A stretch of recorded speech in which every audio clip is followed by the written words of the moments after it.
ফলে আজকে আমাদের বাসন্তী ব্লক কমিটি গঠন হলো। সাথে সাথে আমাদের 1 তারিখে জনসভা আছে সোনাখালীতে।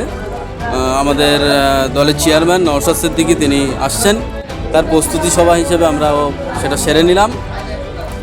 এবং আজকের কয়েকশো মানুষ আমাদের দলে জয়েন করেছে। তৃণমূলের যে অত্যাচার, অবিচার, অন্যায়, আসলে ব্যাপারটা হচ্ছে তৃণমূলের কিছু নেই, যেটুকু আছে প্রশাসন ছাড়া তৃণমূল এই বাসন্তীতে আধা ঘন্টাও টিকবে না।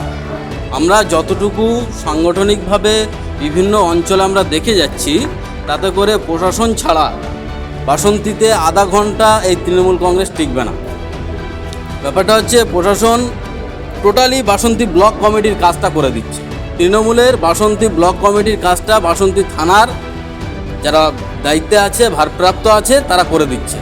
অবশ্যই দেখতে পাচ্ছি যে বাসন্তী যারা আইএসএফ কর্তৃক সমর্থক যেভাবে দেশের শক্তি বাড়াচ্ছে, শক্তি যোগাচ্ছে, একটা দ্বিতীয় শক্তি। না, এটা তো আমরা দ্বিতীয় শক্তি আছি বাসন্তীতে। বললাম তো যে পুলিশ যদি তার নিজ ধর্ম পালন করে, আধা ঘন্টা বাসন্তীতে তৃণমূল বলে কিছু থাকবে না। আধা ঘন্টা পরে আধ ঘন্টাও বাসন্তীতে তৃণমূল থাকবে না। এত দুর্নীতির সাথে এরা যুক্ত, মানুষ এদের প্রতি এত পরিমাণে ক্ষিপ্ত। 26শে বিধানসভায় না, আমরা জিতবো বাসন্তী থেকে, আমরা নিশ্চিত। যেভাবে মানুষের সাড়া পাচ্ছি, আমাদের আইএসএফের প্রার্থী 2026 সালে বাসন্তী থেকে এমএলএ হচ্ছে।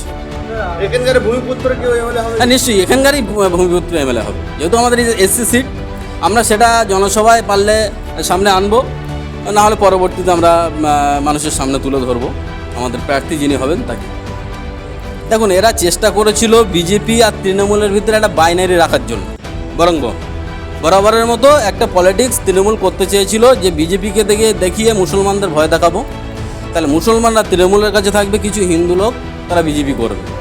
একেবারে এই বাসন্তীর মানুষ এই চক্রান্তকে, এই পলিটিক্সকে মাটির সাথে মিশিয়ে দিয়ে তারা সঠিক পথটা বেছে নিয়েছে। ইন্ডিয়ান সেকুলার ফ্রন্টকে তারা আগামীতে বাসন্তীর মসনদে দেখতে চায়।